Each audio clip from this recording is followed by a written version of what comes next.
Why is it that emotion in anime has hit me harder than any live action series ever has? I don't think there's a clear answer, but one thing I know for certain is that emotion in anime is special. The dialogue anime has, the crying, the screaming it has is very unique to it, and I think everyone who watches anime understands that. I think if any of us ever saw a live action series doing the things anime did, we would cringe.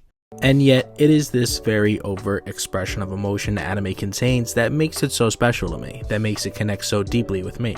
Frankly, emotion is my favorite aspect of any story, and anime tends to have it in spades. So in light of this information about myself, here are 5 anime that left me an emotional wreck.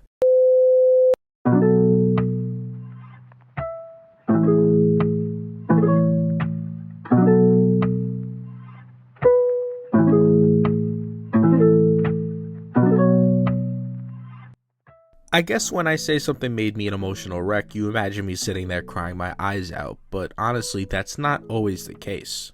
If you've watched March Comes In Like a Lion, then you know, of course, March Comes In Like a Lion made me sad at times and an emotional wreck in a stereotypical way. But upon completion of the anime, that sadness you think of when someone says they're emotional wreck was the furthest thing from my mind. Frankly, there's not one specific emotion I could say that would encompass it all, so I'm going to do my best to describe it to you all, and maybe by the end of it I have a few words in mind. So I guess if you haven't watched March Comes In Like a Lion, here's my pitch for it because it personally did a lot for me. This anime to me always loudly echoed one simple but important message, and that would be that no one is perfect. No matter how perfect you think someone is, they have flaws. No matter how happy you may think someone is, they have their own struggles, and I think that message is beautifully sprinkled all over this anime. This very messaging coupled with real world experience helped me draw my own conclusions to this riddle we call life.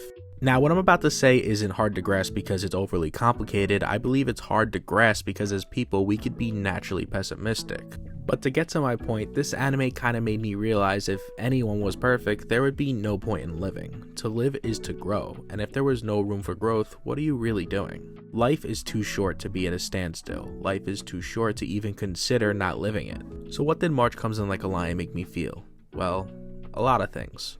For one thing, it helped give me perspective, that all the people around me, their situations probably aren't what they seem. They're definitely dealing with something unbeknownst to me. Secondly, this anime made me feel some regret for the life I was choosing to live up until a year or two ago. But I think the one thing this anime did for me was help me find ambition. The ambition to keep on going, the ambition to try new things, and the ambition to get out there and truly live my life. That ambition has led to new friends and opportunities. That ambition has led me to do things like make a channel where I talk about anime.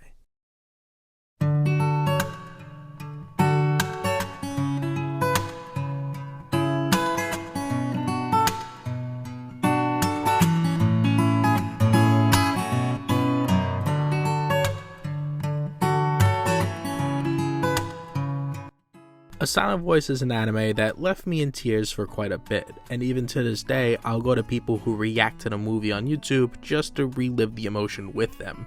But not because I was sad, because I was so damn happy. Don't get me wrong, the journey that is A Silent Voice is by no means an uplifting one. It heavily covers the topics of bullying, social anxiety, and self-harm. If you haven't had the pleasure of seeing A Silent Voice and only heard my very minimal description of it, you're probably wondering why I look back on this anime and find such happiness. Why does it make me so happy it drives me to tears? It's because of why the story was told, or more accurately, why I believe the story was told. A Silent Voice is a story of redemption, a story of romance, and those two dynamics are very much alive between the main characters in the story. But I hope in the midst of it all, it's not lost on you what kind of story is being told here. To me, A Silent Voice was never a story about two people learning to love each other. To me, A Silent Voice was always a story of two people learning to love themselves.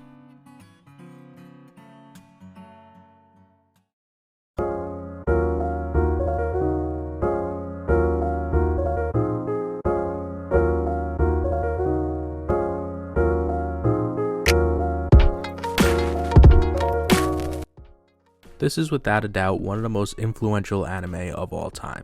Releasing in the mid-90s, this anime took the industry by storm. The director of this anime, Hideaki Anno, really made one of the most vulnerable pieces of media you will ever see.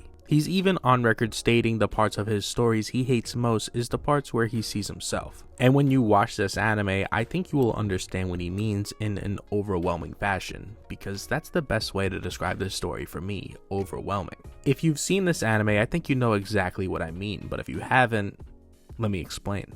This anime has the incredible ability to push all the anxiety and despair the characters are feeling onto you, the viewer. There were multiple occasions I found myself staring at a blank screen at the end of episodes wondering what the f just happened.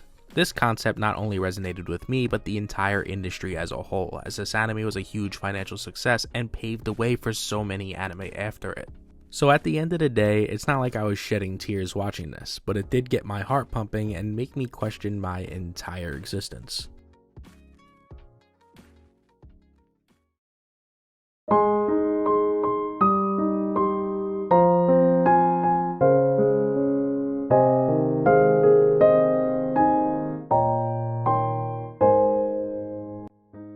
Words mean nothing.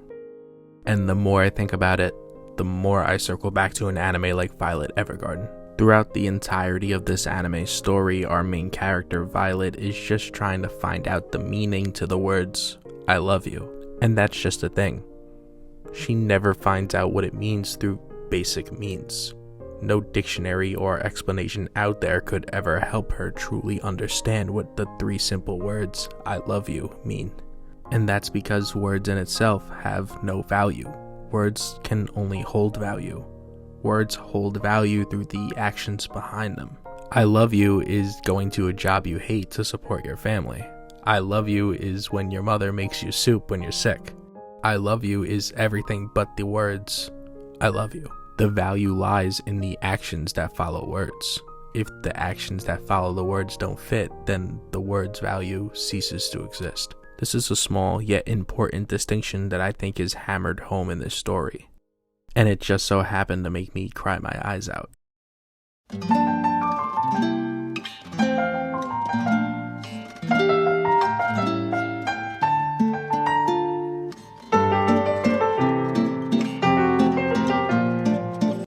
This is the good stuff. This is the good stuff right here.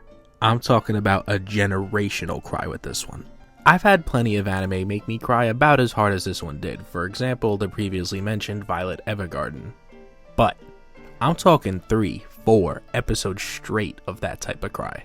Say what you want, I'm never going to be afraid to admit that these stories make me emotional, and I don't think there'll ever be an anime quite like this one when it comes to the emotion it made me feel. I'm talking legitimate headaches for how hard I was holding back the waterworks. Clannad After Story is a sequel to the anime Clannad, and when it comes to how I feel about them, I tend to keep them separate, because Clannad After Story is on a completely different stratosphere as opposed to its counterpart. And that's because Clannad is good, but Clannad After Story is a borderline masterpiece. The anime to me always hammered home one thing, and that's the importance of family. It's the type of anime that's going to make you want to hug your parents, really question yourself, and whether or not you want to reconnect with those you've lost, those you previously wouldn't even consider talking to again. Now, of course, I'm not saying reconnect with anybody that's wronged you, but this story is one that really makes you realize that family is about making sacrifices, and we'll never truly understand the sacrifices that were made for us. Of course, everyone's situation is different, and I'm not trying to paint the concept of family with a broad stroke. This is just what this anime meant for me. It's an introspective anime that's going to make you question what's important. Begging the question, is it better to have loved and lost than to never have loved at all?